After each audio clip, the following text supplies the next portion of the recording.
I never do this, so please forgive me. If you haven't already subscribed, why not? It costs nothing, takes no time, and whilst you're about it, hit the notification bell. Please.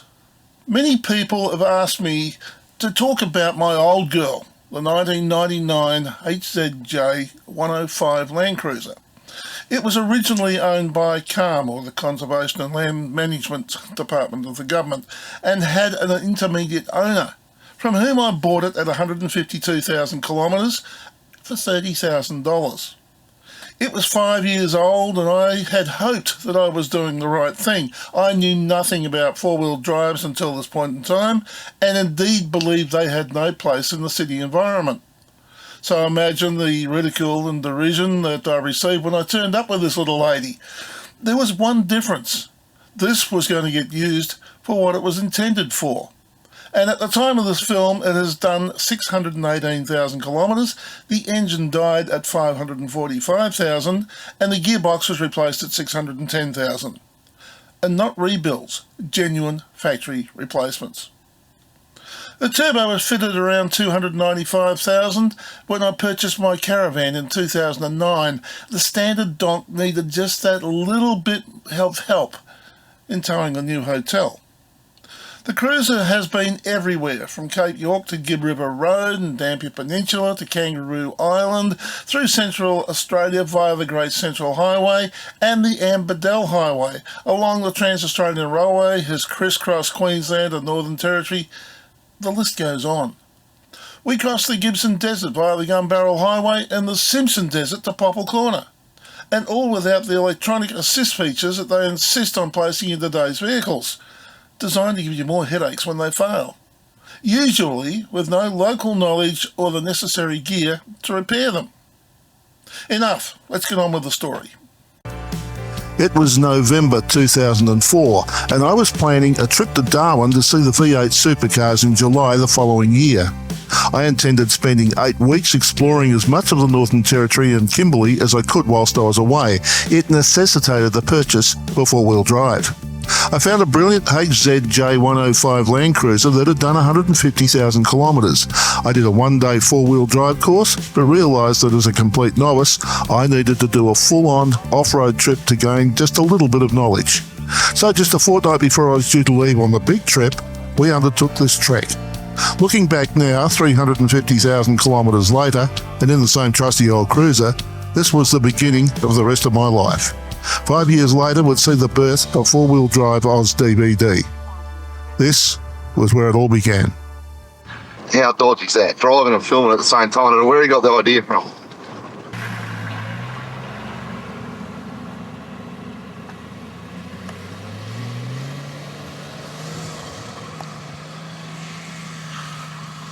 Oh, sensational.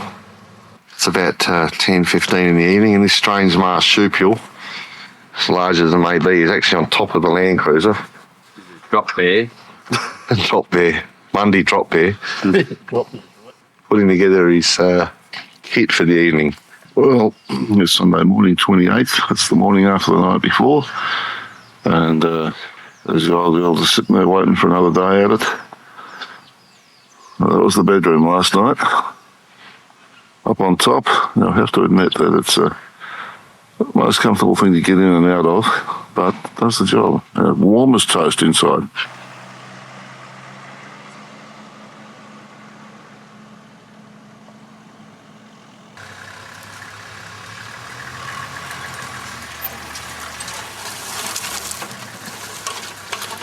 Yeah, you're right. Just keep nudging.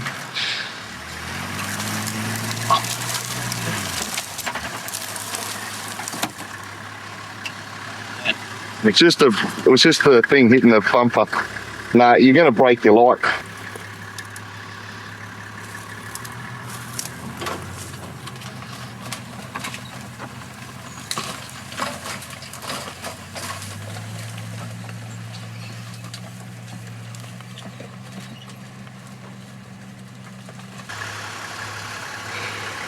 Oh well. Well, I guess you could say we're bush bashing. Yeah, we desecrated some bush back there for sure.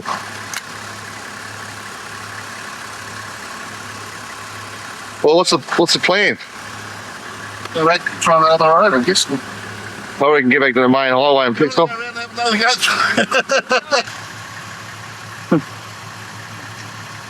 Good fun. Probably about the only damage sustained really is that little bit right there underneath the tail light, which was sustained trying to turn this thing around on about a 3 foot wide road. Well, Sunday 5th of June 2005, she's all fully loaded, all the planning's been done. Planning's taken probably close on 9 months for this trip.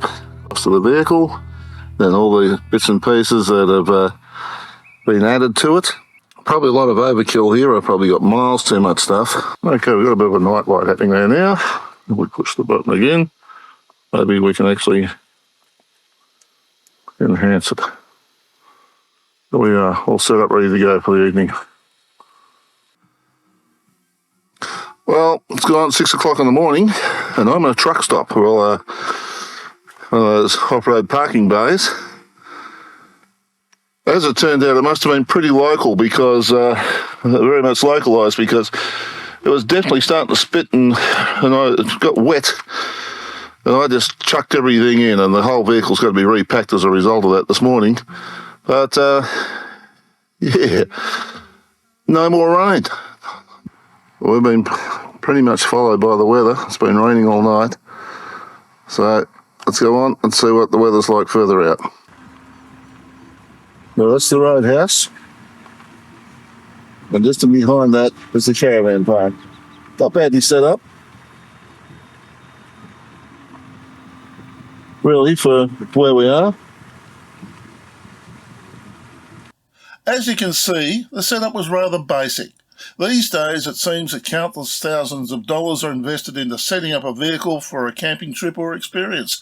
I had spent nearly $8,000 on things like a roof rack, UHF, snorkel, recovery gear, tyre changing gear. I was on split rims, tyre compressor, lighting, and I was renting a fridge. And it was neatly packed away in plastic boxes, which were carefully placed in the rear of the vehicle after much planning as to the order in which they would be needed. That order tended to change on a nightly basis as different occurrences through the day necessitate that it change. A drawer system in those days would set you back $3,500, and I was on a limited budget. A mate told me he would build me a set. They were different. He was a woodworker, and so the rails were built from wood and the rollers from a couple of Tonka trucks. The drawers were designed tall so that my boxes would fit inside, and we would chuck the soft stuff up on top. It was brilliant, and they stood up to the abuse of every trip I did for years after, until I changed my system in 2019. They cost me $700 and a set of noise-cancelling headphones. Meanwhile, I was having a devil of a job with tubes deflating. The car came with split rims and tube tyres as per the spec of the pauper pack. I finally took a deep breath and replaced 5 rims with steel wheels and tubeless tyres. Apart from about 4 or 5 punctures from tech screws on one sliced tyre on the Columbaroo Road, no further problems. Initially, we used to hand-hold the camera. Trying to drive with one hand and shoot a camera with the other and watch where you're going and look at what you're doing with the camera is not really recommended. And so, in 2010, we purchased a windscreen mount, which improved our picture quality because we were no longer waving a camera all over the place. Because it was now sitting right above the air conditioning vents, it created a new set of problems for us, and that is, it picked up air conditioning, it picked up engine noise, it picked up all the other noises around the car, and, when on noisy dirt roads, tended to drown out the driver's voice. It became a bit of a problem, until we purchased a wireless microphone system. Well, the journey hasn't finished out quite the way we hoped it would have. She ground to a halt about 66 kilometres away from here, and this is a place called Oskin. We're going back to Port Hedland. It'll all get loaded onto a truck and sent down to Perth. Oh well, here we go, heading back to Port Hedland. So here we are here in South Hedland, and the old girl's coming off. Thanks for There she is. Nice new one, Larry. Looks like it, doesn't it? So I've put the sticker on, and that's the K's now. Yep. So, and the date. So obviously you add 150 to that. So roughly it's going to be due at 700. Yep. Yeah, she looks a little different under there, doesn't it? And he obviously, got all the hoses and this, and I just put a power steering hose on, which I made up. Yep. Because of that hose, you've got to buy the whole hose system, which apparently is $700. So for $10. And we got a black rocket cover. Oh, you've done it well.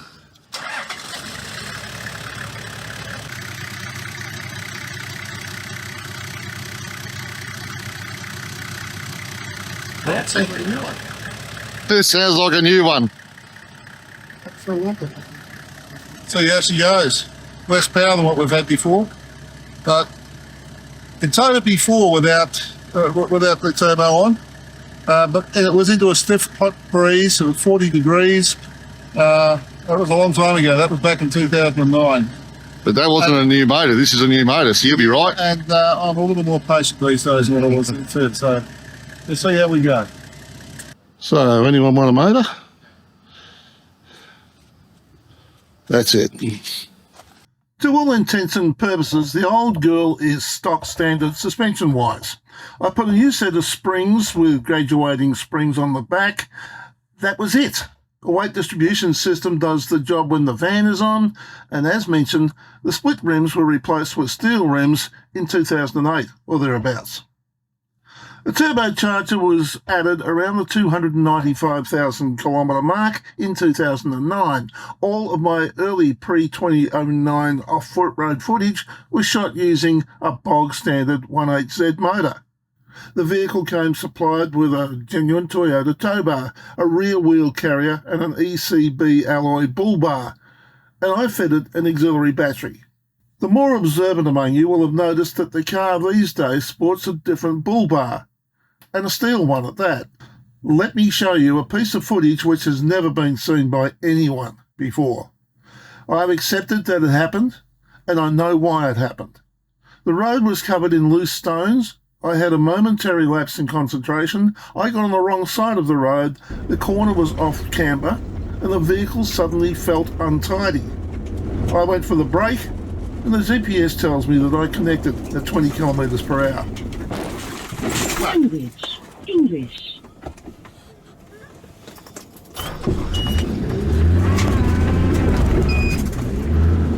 Fuck.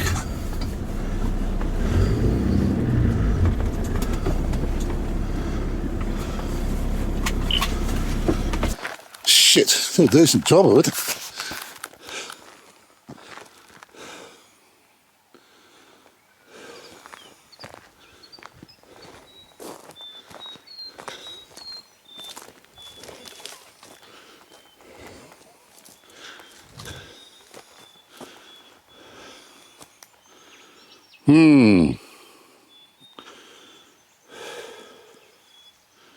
It was enough to determine that I needed a new bull bar.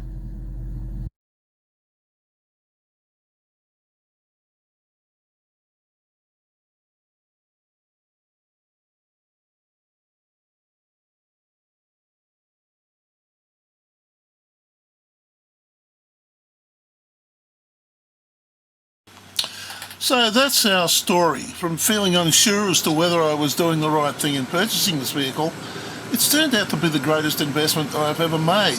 And investment doesn't need to be financial. Together we started a new journey, took ourselves out of our comfort zone, ventured into areas I'd only dreamed about up until that point in time, spent lots of money maintaining her, and she's been worth every penny. Funny, but over the years strangers have seen the blue plate and recognised the number, and have made themselves known to me. The old girl and I would love you to subscribe and hit the notification bell, and then trawl through our archive and share the adventures that we've enjoyed together. KIB000, well, that's what we call her, the KIB000. You are worth every penny I paid for you.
enjoyed this video, there are over 500 more just like it on this channel.